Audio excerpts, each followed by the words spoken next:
Farming comes with real pressure, including but not limited to weather, finances, long hours, and uncertainty. From what you've seen, how does stress tend to show up for farmers, especially during the toughest parts of the season? The stress in agriculture is high. Right now, our input prices are through the roof.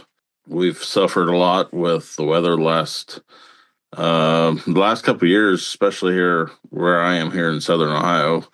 Whether it's been drought or excessive rains, and both in the same year, to brutal winters, deep snows, and extreme cold weather, and so guys are struggling to make ends meet, trying to figure out, is it worth it? On top of our everyday stressors that we face on the farm, now we've got a lot of outside influences that are starting to affect agriculture and land availability. And a lot of these farms, you got to remember, are 4 and 5 generations. And then at the end of the day, most farmers that I know identify as farmers, and so we live where we work. We live on our farms, and so it's not something that you can just walk away from. It's not something that necessarily you can even get away from sometimes.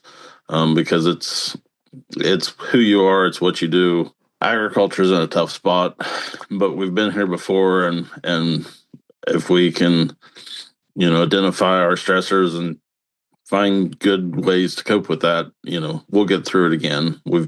Agriculture is tough. We're fixers, we're doers, but we got to make sure that we're taking time and getting the resources and the help that we need for ourselves. Because at the end of the day, doesn't matter what we do or how much new equipment we got or anything else, if we're not taking care of our number one asset, which is ourselves, the farm cannot continue. You've been an advocate for farmer well-being. What have you learned over the years about what you need to do to take care of your mental health? Having some tools in my back pocket when I get into stressful situations is crucial for me.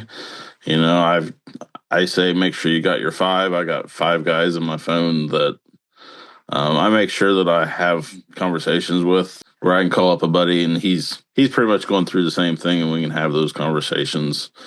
Another tool that have really realized is very important is, when I'm having a stressful day, when I get to a certain point, I got to take a break. I got to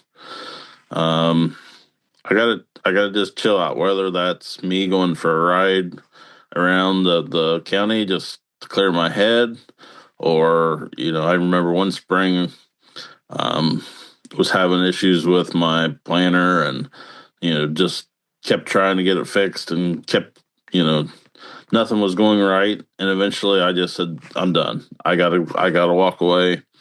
Went and grabbed up the kids and the family, took off, went to a baseball game, hung out with the kids.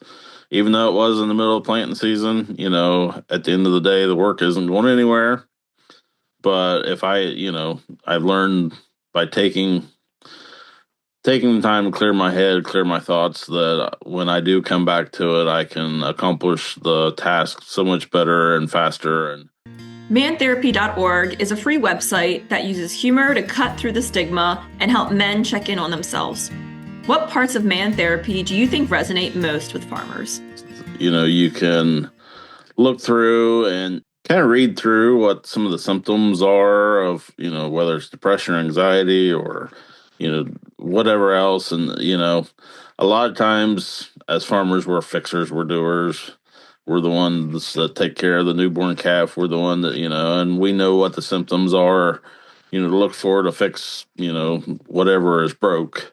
But I think a lot of times as humans, we don't recognize the signs and the symptoms of ourselves. And then it gives you resources to fix it. Whether, coping mechanisms for yourself. One thing that farmers aren't very good at is asking for help. And I love that the website gives some resources to help on your own, but also if you need more than that, there are resources there to to get you to where you need to be.